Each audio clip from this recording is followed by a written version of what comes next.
Namaste. In this video, we will talk about the analysis of the current political situation of the state of Kerala, along with on what basis do various religions and castes of Kerala vote. So first, let me take you back to 1956 when the States Reorganization Act was passed and the entire India was divided into newer states. When it comes to Kerala, Kerala was formed by combining the Malabar region, Cochin, Travancore and Kasaragod Taluk. So this is how the state of Kerala was formed. 1957 was the first time that the assembly election took place in Kerala. Present day Kerala has 140 assembly seats, which means about 140 MLAs are selected from Kerala. So at that time, Communist Party of India won the election and the selected chief minister was EMS Nambu Disipar. He is a stalwart in Kerala politics because he's also considered responsible for laying a very strong foundation, basis which today even Kerala ranks high on various indexes such as even the Human Development Index, and we all know about the fact that Kerala has a very, very high literacy rate and he was a socialist politician. Although his government didn't last for a long time for his first term, he did become the chief minister again and the president's rule was imposed. President's rule in Kerala was for 4 years. So in all of these years, 4 years is a time duration in which Kerala has seen president's rule. Thereafter, we have more or less seen very, very stable governments in the state of Kerala.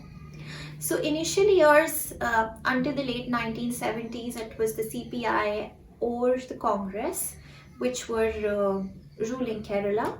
But the tectonic shift in Kerala happened by formation of two important political units or coalitions which are so relevant even in today's Kerala's politics. This is the LDF and the UDF. LDF is the Left Democratic Front and the UDF is the United Democratic Front. So you can say that from the late 70s till date, Kerala has been altercating between these two fronts and has been electing different governments one after the other. Now let's first talk about the LDF. The main party in LDF is CPIM or the Communist Party of India, Marxist. CPIM is actually a split fraction from the CPI, which is the oldest party. Now their differences were irreconcilable, which is why CPIM was formed, and that's sort of the leader of the LDF or the main political party. The current chief minister of Kerala, Pinarayi Vijayan, is from the CPI. There are various political parties which are a part of this front, but the major ones would be CPIM, CPI and Kerala Congress Money. Kerala as a state is a hub of regional parties, and when Kerala Congress was formed, which enjoys its stronghold with the Christians primarily, however the party has also seen various splits over the years. In fact, so to say that Kerala Congress has had almost 8 more different kinds of versions of Kerala Congress that have come out of it, but KCM or Kerala Congress Money is a state recognized party along with other various parties that exist in this front. Now let's talk about UDF. So the de facto leader of UDF is the Indian National Congress. Another main parties that are part of it which are state recognized are IUML, Indian Union Muslim League, and Revolutionary Socialist Party. And then there's also a third front, which is the National Democratic Front, which, to be very honest, does not have much of a footprint in Kerala. This comprises of the Bharatiya Janata Party, which is gradually trying to make inroads into Kerala, but has not been very successful of lately. They say if Hindutva politics worked in Kerala, then BJP would have been they would have really ruled the state of Kerala, despite of Kerala having 55% Hindus and 45% other communities.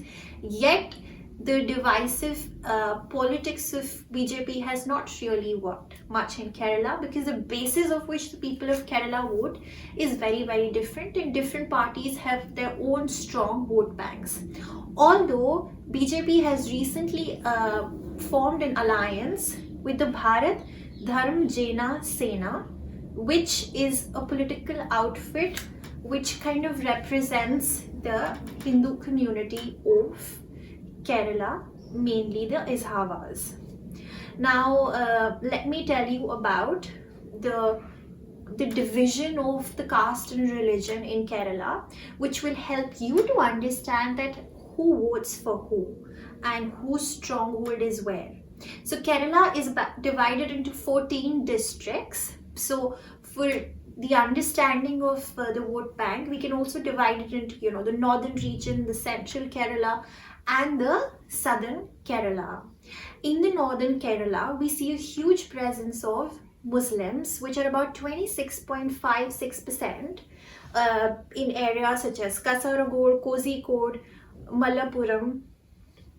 And thereafter, in the central Kerala, we see a lot of Christians and Syrian Christians, which are about 18.38% in areas such as, Kottayam, Ernakulam, Thrissur, and others. Christians are known to be voting for UDF, and that's where their allegiance and loyalty lies. And Christians are also a very important vote bank. Catholic Church in Kerala has a very important role in the politics. In fact, there are various such organizations in Kerala which represent various communities, which define the swing that the community is going to have and is going to have allegiance to which party. Now let's talk about the Nayars. Nayars is a Hindu community. It's an upper caste. They are about 14.5% and are primarily present in the southern and central Kerala in areas such as Trivandrum, Kollam, Kottayam, and Palakkad. And thereafter, we have the Ishavas, who are about 23%, which are the community which the BJP has also been trying to appeal. They are the Hindu community. So this is what the demarcation of different cultures, communities in Kerala looks like. Now, if we talk about the recently held assembly elections in 2016, it'll give you an idea of how the people of Kerala voted.